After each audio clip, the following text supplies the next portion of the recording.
السلام علیکم ملګرو، په خیر راغلی. ملګرو، په نننۍ ویډیو کې مې درته یو بل اپس راوړلی کوم چې به موږ ته په وایس ریکارډینګ باندې ارنینګ راکوي. ملګرو، په دې کې به موږ کار څنګه کوو او د دې نه به ویډرا څنګه کوو، په دې کې به موږ ارنینګ څنګه کوو. ملګرو، د دې اپس په باره کې درته ټول معلومات هم په دغه ویډیو کې درکومه. د ټول نه اول ملګرو، که تاسو زموږ ټلیګرام چینل نه یې جوین کړی نو د هغې په ډسکرپشن کې به یې تاسو ته لینک میلاو شي، هغه در سره جوین کړئ. که چېرته تاسو په فیسبوک باندې را ویډیو ګورئ نو زموږ د پروفایل په بایو کې به درته لینک میلاو شي. که په ټیک ټاک کې ګورئ نو هم به درته زموږ د ټلیګرام چینل لینک په بایو کې میلاو شي. او د دغه اپس لینک به هم تاسو ته په ډسکرپشن کې هم میلاو شي او زموږ د ټلیګرام په چینل کې به تاسو ته هم میلاو شي. زموږ ټلیګرام چینل در سره جوین کړئ ځکه ټول معلومات موږ په هغې کې شریک کوو. ملګرو، کله چې تاسو په لینک کلیک کوئ نو دې سبق راویږي تاسو ته. دلته کې به راشئ ملګرو، تاسو په کانټینیو ویت ګوګل په دې باندې به تاسو کلیک واخلئ. کانټینیو ویت ګوګل چې تاسو کلیک واخلئ، دلته کې تاسو خپل یو جیمیل سلیکټ کړئ. بیا به لاندې راشئ او په کانټینیو به کلیک واخلئ. ملګرو، دې کې ستاسو اکاونټ جوړ شو. کله چې ستاسو اکاونټ جوړ شي ملګرو، سبق ولاګي دلته کې تاسو په اولني ځای کې به ایئر اف برت، په دې کې به تاسو خپل ډیټ اف برت ورکړئ او صرف د کال ورکړئ، په کوم کال کې تاسو پیدا شوي هغه به ورکړئ. بیا لاندې کې به خپل جنډر سلیکټ کړئ او دا لاندې به خالي پرېږدئ او په دې نیکسټ باندې به کلیک واخلئ. دلته کې ملګرو به داسې سبق ولاویږي، دلته کې تاسو خپل دا نور معلومات دلته کې ورکړئ. تاسو ته وایي په اولني کې وایي تاسو کوم ځای کې پیدا شوي. دلته کې زه پاکستان سلیکټ کوم، تاسو افغانستان هم سلیکټ کولی شئ، که په بل ملک یې هغه ځای هم تاسو دلته کې سلیکټ کولی شئ. نو زه دلته کې پاکستان سلیکټ کوم. په دې لاندې کې ملګرو دلته کې به خپل عمر ولیکئ چې تاسو څو کلونو یې. دلته کې ما هم هغه هم ورکړو او دلته کې به تاسو ملګرو وایټ په دې باندې به تاسو کلیک واخلئ، وایټ باندې.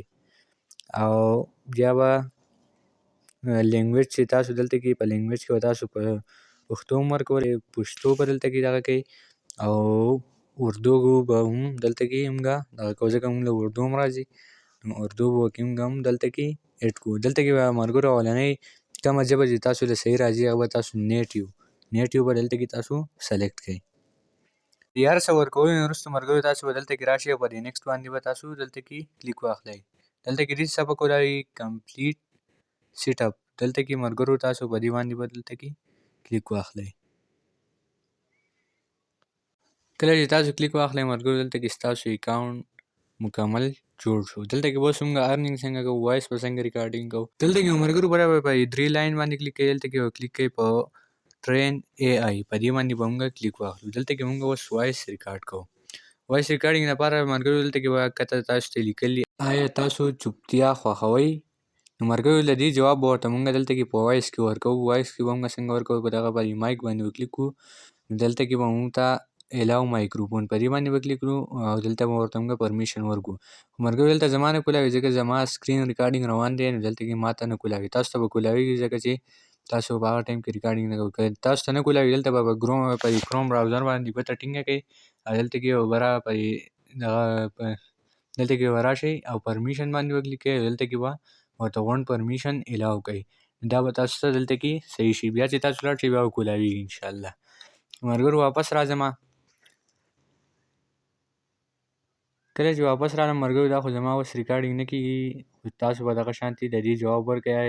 دلته کې ملګرو تاسو د دې جوابونه ورکوئ په وایس کې، تاسو ته به دوی دغه درکوي. دلته کې بیا راځم په واپس دریو کرښو باندې واپس به را کلیک اخلم. د کلیک کولو نه وروسته ملګرو په اپرچونټي کلیک کوم. ملګرو دلته کې لږ ښکته راځم، دلته کې هم ته لیکلی دی جاین اپرچونټي، په دې باندې کلیک اخلم. دلته بیا په دې جاین باندې کلیک اخلم.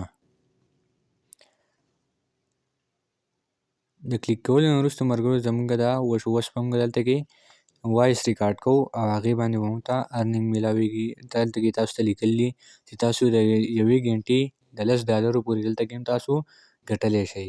دلته کې هم دقه شانتې په دې اوله کې چې مې درته کومه طریقه وښوده دلته کې هم دقه شانتې ریکارډینګ موږ کوو. په دې مایک باندې به کلیک واخلو او د دې خبرې جواب به ورکوو. دلته کې ملګرو ما ته اردو راغلي، تاسو به هلته پښتو سلیکټ کړي، تاسو ته به ډایرکټ پښتو راخلي. ملګرو دلته کې تاسو څنګه وایس ریکارډ کړئ د هغې ارنینګ تاسو ته ډایرکټ نه راکوي، بلکې دلته کې د 40 ګنټو لپاره یا د 48 ګنټو لپاره دوی په هغه وایس په پینډینګ کې کله چې هغه اکسپټ شي هلته کې دوی ګوري، نو کله چې اکسپټ شي تاسو ته دلته کې ستاسو پوینټ اضافي کېږي. ملګرو کار پکې وکړئ، انشاءالله را روانې ویډیو به د دې ویډرا په چې موږ به د دې نه ویډرا څنګه کوو د دې هغې په اړه خبرې. نو ویډیو را سره لایک کړئ او چینل هم سبسکرایب کړئ، زموږ د ټلګرام چینل را سره جوین کړئ، ځکه ټول معلومات موږ خپل په ټلګرام چینل کې شریک کوو. مننه.